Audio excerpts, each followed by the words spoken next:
Have you ever had anything bring you to the point that you wasn't sure if you could get out of this? Somehow it's not the one thing, but it's everything.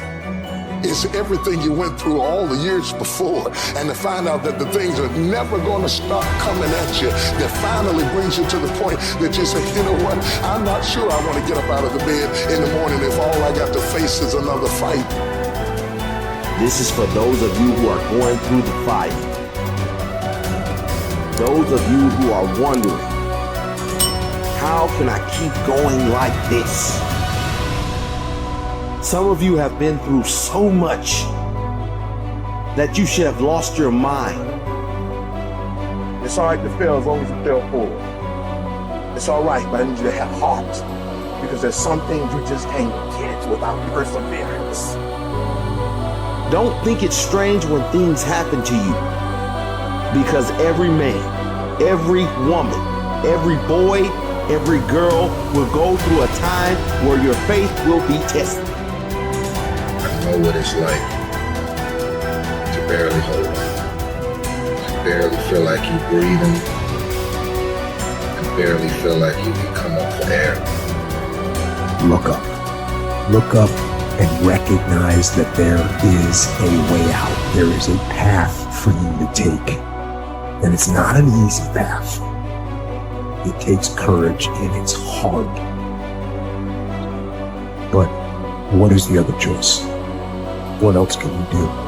Let the darkness completely consume us, be overtaken by temptation and vice? No. Do not accept that. You can triumph over these dark forces. You can become better. You can be better. You got more than you think. You can do more than you think. You can go further than you think. You can have more than you think. And stop blaming somebody else over what you don't have. It's time for you to know what you got in your hand. Stand up for your dreams. Stand up for what you want in your life. Decide that your life is so meaningful to you, that you love you and you love life so much that you're going to stand up for what you believe in, because you can fall for anything.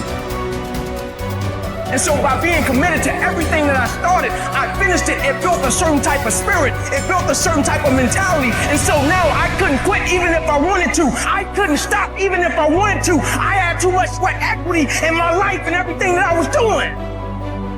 When it gets tough, I'm gonna press my way. When I get tired, I'm gonna press my way. When it's not convenient, I'm gonna press my way. When my heart is broken, I'm gonna press my way. When I'm rejected, I'm gonna press my way. When I'm broke, I'm gonna press my way. When I'm despaired, I'm gonna press my way. You would just believe that your day coming, that the sacrifices you are making today, they gonna pay off. But if you do not believe, it ain't gonna happen. So I need you to work on your faith. I need you to wake up every day and say, today ain't today, but my day coming. And I will not give up until I get to that day. I will not stop. I will not give up. I will not give in until my day comes.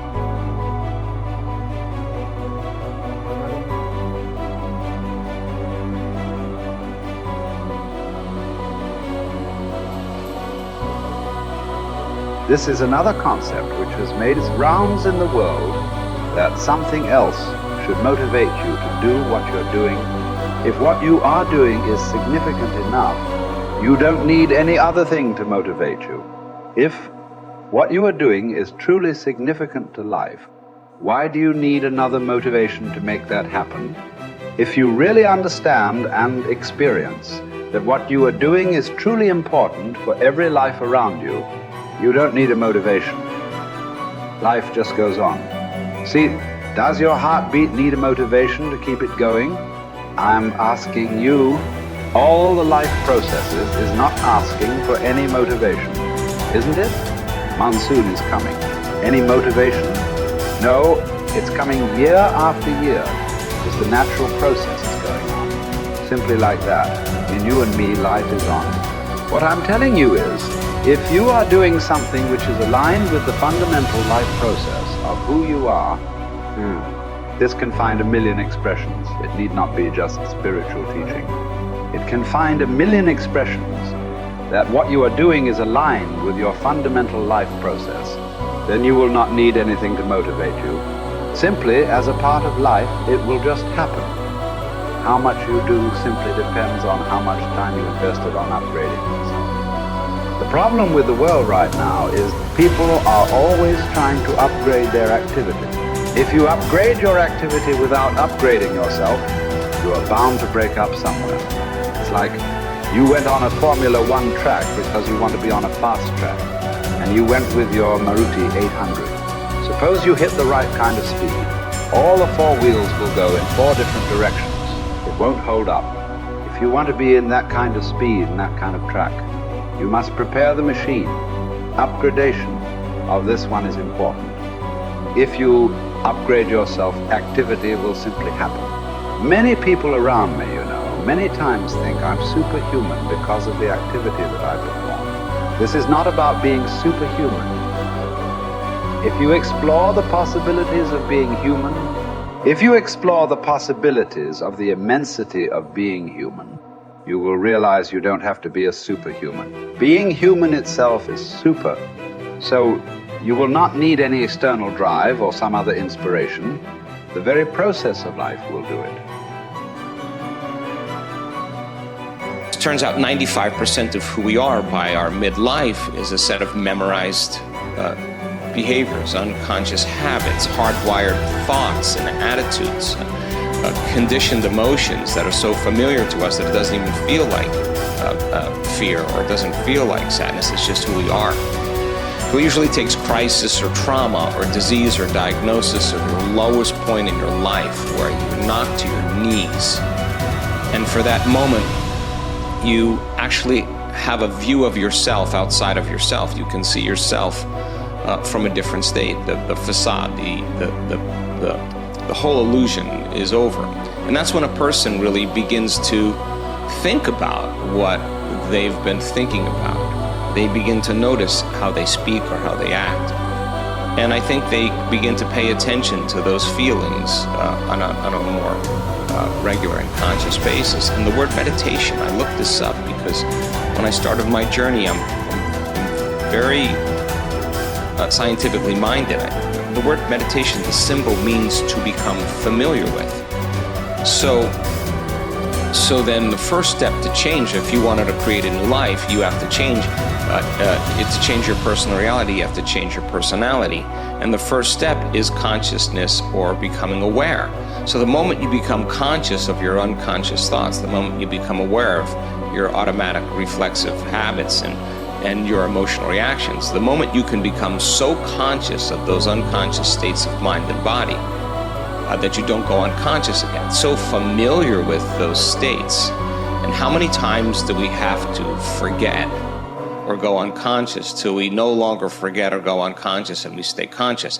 That's lighting a match in a dark place. And most people, when they do meditation, they actually think, when those voices come up and when the chatter starts and those emotions start, they actually think that they're doing their meditation wrong. And I want them to know that they're actually doing it right, because you're coming up against those thoughts that slip by your awareness unnoticed or unchecked by many people. You all of a sudden catch how you speak. And people say, if I really want to be happy, let's think about this. I don't want to complain. I don't want to blame. I don't want to make excuses. I don't want to feel sorry for myself. I'm going to stop that. Now that's breaking a habit of being yourself. That takes a lot of energy and a lot of awareness. And our environment then, the circumstances, our environment are always available for us to think and feel equal to everything in our life, So the environment for many people, as we said earlier, controls the way they think and feel. So when they respond to their coworker, when they respond to the news, when they respond to the traffic in their life, that response causes them to return back to those unconscious programs. But sitting in a meditation and really sitting in the fire and believing that there's something on the other side of that thought, believing that there's something on the other side of some behavior or some emotion that makes us feel a certain way. That's stepping into the unknown, and it takes us disconnecting from the environment. That's what meditation is about. Playing music or hearing nothing, or closing your eyes and not eating, not smelling, not tasting, not feeling with your body. You're putting your body away and you're not letting it be the mind or the program. You're making it sit still. You're training the animal, right? And a person starts feeling emotional and they catch themselves starting to feel those emotions. Instead of letting that emotion drive certain thoughts or actions, that person settles the body down in the meditation and brings it back into the present moment, and that's a victory.